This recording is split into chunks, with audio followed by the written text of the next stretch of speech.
Hey guys, it's Margaret with Sassy Southern Shopper Mom. Thank you so much for coming back to my channel. This is a video I wanted to get up earlier in the week.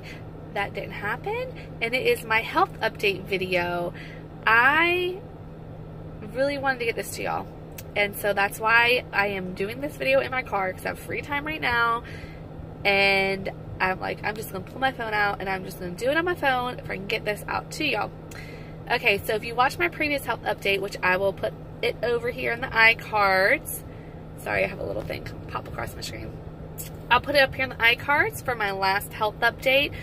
But if you watched it, you will know that I had a nuclear stress test done. I wore a Zio patch, and I found out that I have a heart arrhythmia, and I was not having panic attacks like the doctors had originally thought. So with that being said, when I had my nuclear stress test, the dye uptaked in my breast, we kind of determined that it was probably based off of what I read on the La Leche League. When you extensively breastfeed, that dye will uptake in the breast, and it's very typical normal, the isotope I should say.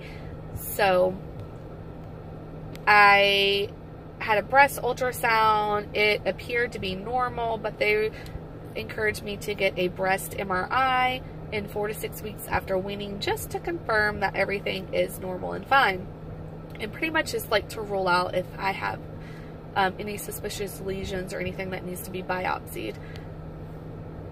Fast forward about 5 weeks, it's time for my breast MRI. I had my breast MRI done, and I went this past Tuesday, and I had my results from the breast MRI, which was wonderful. It took a load off my shoulders to know that everything was completely normal. There was no lesions, no suspicious areas, nothing that needs to be biopsied.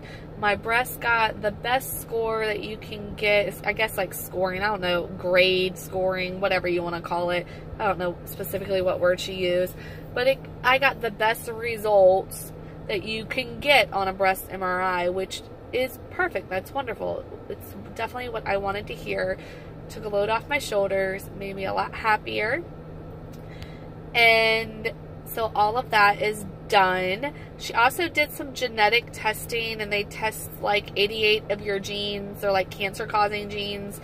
And out of all 88, none of them came back positive as cancer causing genes. I had one that came back with a like variants. It's not the cancer causing gene, but it's not like what they would call the typical normal one. So I have like a little variant in my gene compared to a normal one, but it's not the cancer variant. So that is also good. So all that came back good. It's been great, but things have just been busy, so I never got to sit down and do this health update. But I guess it kind of worked out because today is Thursday, and I got in the car ride line with my kids, and literally my heart quivered. Like when you get a cold chill and you quiver, or shiver I should say, my heart did that like twice. I could feel it in my neck. It was the weirdest sensation I've ever had in my life, which I've probably said that about the SVT too. But it was very, very weird, and it wasn't my normal SVT, so I knew it wasn't SVT. I never felt my heart rate start racing or anything, but I felt real sick, real bad. So I went into the school because I was alone with my youngest daughter. I just dropped the oldest two. As you see, I ended up going to the ER for this, by the way. I dropped the oldest two off, and I went ahead and went into the school, and they let me lay in the nurse's station for a little while. And when I felt better, I left and went home. I called them and told them I got home. And then it happened 2 more times at home. So I knew at that point I probably should go on to the ER in case, you know, something else is going on.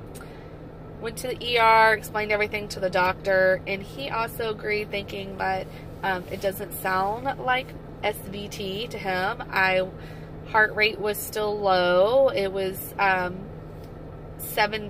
70s, low 80s, which is wonderful. And even when I was having these little episodes at home, my heart rate wasn't going up. I have a pulse ox. I used to work in long-term care as a nurse as well, and I still have my pulse ox, so I just slid it on, And even when I had the little episode, my heart rate didn't jump up, so I knew it was not my normal arrhythmia. So with that being said, I have another little friend again. One of these little Zeo patches is on my chest. I will wear it for 14 days. It will be mailed back, and then in about 4 to 6 weeks, I'll get the results from that. So hopefully in about 6 weeks, I'll be able to do another health update and let you know if this little Zeo patch had any results, like if it showed anything else that might be going on. Doctor also in the ER said I need to get an echocardiogram and my carotid arteries checked. An echocardiogram is just an ultrasound of the heart. They check all the blood flow, they check all the valves and stuff like that in the heart, and something called your fraction rate, and that just lets them know how much, I think like how much blood the heart is properly pumping out, or what percentage that your heart is working at.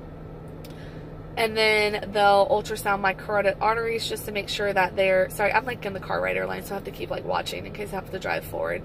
And then they'll ultrasound my carotid arteries just to make sure that there are no like blockages or anything weird going on with that as well, since I did feel that quiver like all the way up into my neck.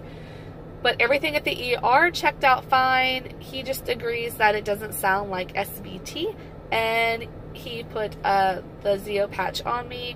So hopefully this will catch if anything is going on, and we can get it rectified and fixed, and I will hopefully won't have any more issues is what I'm hoping. So hoping this was just like a one-time weird fluke thing. But again, I will update y'all with the health update whenever I get this patch results back. And then I also just want to say, if you're not subscribed yet, but you've been watching for a while, please go ahead and hit that subscribe button down below. I would love for you to follow along as I, on my health journey and just with all my other videos that I post here on YouTube. Also, don't forget to give this video a thumbs up, for I can know that, that you are following along all the way to the end of the video. And I just want to say thank you guys for everything, all my viewers, all my subscribers. I really do appreciate every last one of you. You have really made putting videos out on YouTube a delight, and I just want to say thank you so much everybody for watching, and I'll see you in the next video. Alright, bye guys.